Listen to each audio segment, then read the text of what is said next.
异闻录，每晚一个离奇的故事。第7章，返魂香2。我思考了一下月氏国的地理，按照今天的地图，它应该在甘肃省兰州以西直到敦煌的河西走廊一带。这个国家在战国时代开始兴起，强盛于秦末汉初，后被匈奴所驱逐，开始走向衰落，最后在公元5世纪被羌人逐渐吞并。如果说返魂香产于月氏，那么现在这个地方不正好就是他以前的所在地吗？我回望这个地方，果然有几分外族的文化的感觉，但月氏又怎么会建如此汉化的古墓呢？而且要说这是古墓，难道谢景平一人之力就可以开启它吗？我带着疑惑望着他，他自然明白，开始向我解释这一切。你现在能猜测到这是什么地方吗？我可以告诉你，这里就是张骞墓。胡扯！张骞墓在汉中，别蒙我了！我愤怒地指正他，虽然我不是很了解历史，但也请别把我当傻子糊弄啊！就知道你不信，这个墓其实是月氏国的族人为张骞修建的。的确，这里没有他的尸体，但在这个墓室有比张骞尸体更有价值的东西。你是说返魂香？我问道。没错，月氏人将非常贵重的宝物当作纪念，为张骞修了这个墓室。这个墓室在历史的记载中根本微不足道，但在像我这样的古物爱好者眼里，它可以是穷尽一生追逐的目标。你刚才说的阴穴是什么？返魂香非常珍贵，月氏人在修建古墓时就把它藏在了古墓中心，作为可以使死者复生的宝物。但会吸引什么东西来抢夺，我也就不必多说了吧。你知道台风吗？在台风的中心，风眼反而是最平静的。返魂香就是这个风眼，不过称之为阴穴更合适。在它周围都是那些东西，他们想要借着宝物的力量重新回到人世。谢的话让我惊讶，难道返魂香的出现会造成死者重回人世的局面？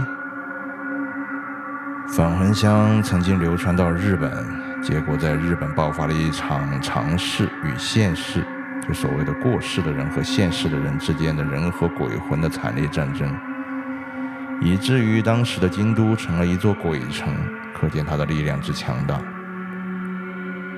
但它不是只能使死去3天之内的人复活吗？我疑惑道。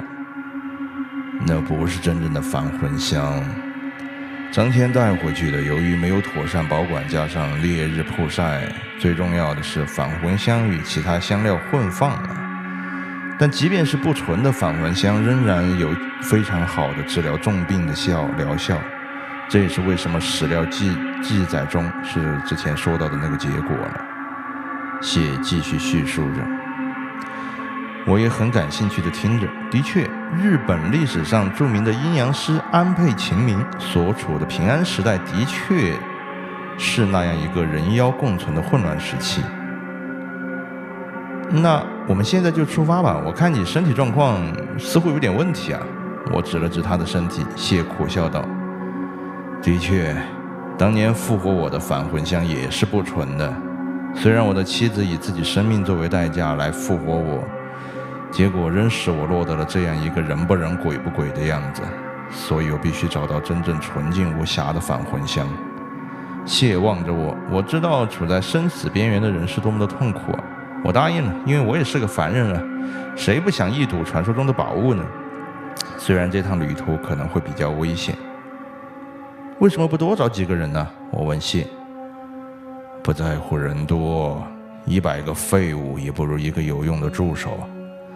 他边说边看了看我，然后走到正前方的墙壁上，墙壁上有个类似拼图的东西，只见他移动了其中的几块，地面忽然缓缓打开，最后露出一个类似于井口的圆洞，不过很大，差不多直径得有2米了。洞口看上去恐怖阴森，站在旁边都能感觉到脊背发凉。现在后悔还来得及。谢看我迟疑，激了我一下。别用激将法，我决定了就不会改的。不想去你杀了我也没用。不过我想说，我们下去是可以，但怎么上来啊？我看了看洞，那个洞深不可测。这里有台电转轮，时间一到，它会自己拉我们上去的。我们时间不多，只有这个时候才是相对安全的。如果过了这个点儿，我估计得是等10年了。看我这身体状况，恐怕是等不了了。谢低头收拾着行囊，我没注意到他已经换了套衣服，而且居然在旁边拖出一台机器，机器上有着巨大的转轮，上面还绑着类似于攀岩保护的绳索。他把一套衣服和一个工具包给我，换上行动方便点儿。10分钟后，我们准备停当。谢看了看表，然后做了一个跳的动作，我们便一起跳了下去。洞并不深，不过也有10几米，我们靠着绳子慢慢地滑了下去。不过洞壁表面非常光滑，使我们很不顺利。半小时后，我们才好不容易踩到了地面。我们点亮了随身携带的手电，是那种可以咬在嘴巴上的小手电。谢告诉我，2小时之内它可以控制转轮拉我们上去，2小时之后转轮也会自动拉我们，但这种地方还是少待为妙。原来整个墓室是设计成了一个沙漏形，不过下面的还有更大的一个空间。手电的光源不强，但也能照几米。下面全部由数十块完整的正方形石壁构成，每一面石壁都记载着奇怪的文字，也有图画。文字我不大看得明白，但图画大致还是能看懂的。第一面似乎是一位僧人作画，但从衣饰上看不像是中国人。第2幅则是一只狐狸望着面前的那位僧人，僧人则躺在一堆木材上，旁边似乎有他的弟子之类的举着火把，看样子是需要把它火化了。而第3幅画则是一位女子陪伴在一位君王的旁边，但那女子的眼睛始终去盯着君王旁边的箱子。我忍不住问谢，这些壁画和文字到底在说什么？这些壁画完整地讲述了返魂香的来历。谢看都没看，一边在地上寻找着什么，一边回答我：啊，那能不能说说看，第1幅是什么意思啊？我问道。那是一位高僧在作画，然后当时著名的妖怪九尾狐为了得到高僧的舍利，就幻化成了人形，嫁给了当时的印度君王，也就是那位高僧的儿子宾头沙罗。儿子？和尚有儿子？我听得费解了。宾头沙罗的确是那位高僧的儿子。第1幅画中的那个僧人叫做沃陀罗基多，他是孔雀王朝的建立者，同时也是整个虔诚的基那教信徒。基那教是法图摩纳在公元前6世纪所创立的宗教，同印度教和佛教一样，相信灵魂解脱、业报轮回，主张非暴力、不杀生、行善积德。当他死后被火化，留下了3颗类似于宝石的东西。九尾狐呢，希望得到这3颗东西，而这些都交给了沃陀罗基多儿子保管。但九尾没想到沃陀罗基多的儿子也过于厉害，识破了他的身份，然后还把他赶出了印度。沃陀罗基多的儿子，我听得混乱了。你一定很熟悉的，他就是阿育王。原来如此，你是怎么知道这些的？我好奇地问，我可没想到他能看懂那么多印度文字。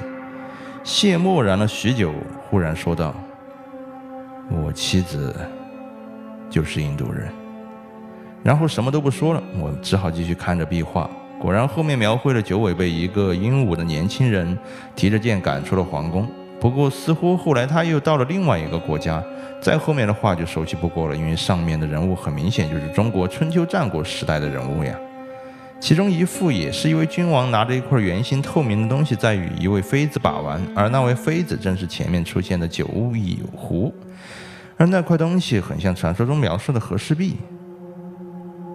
还是请你再给我解释一下吧，我这看到这又看不懂了。我只好再吃羊球蟹。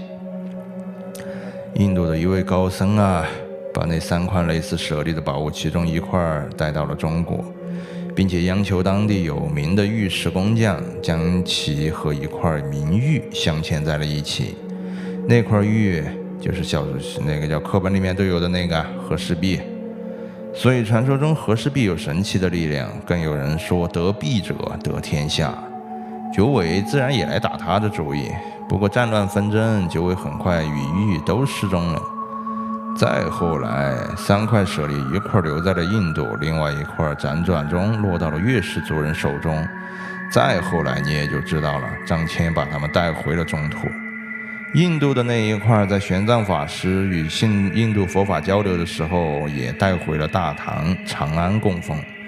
1块在后来唐延宗的时候，也就是753年左右啊，随着中日佛法交流被鉴真和尚带去日本了。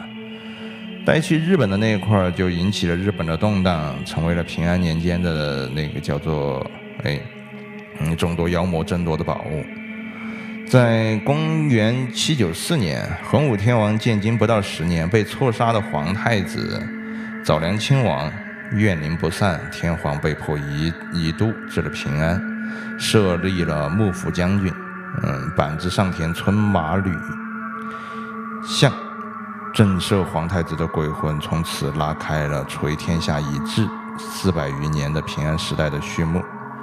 而追踪而至的九尾却没想到被一群凡人打败了，并且永远封印在了杀生石里面。那块舍利啊，最终也就失踪了。他倒挺可怜的，我不禁惋惜道。但这和返魂香有什么关系啊？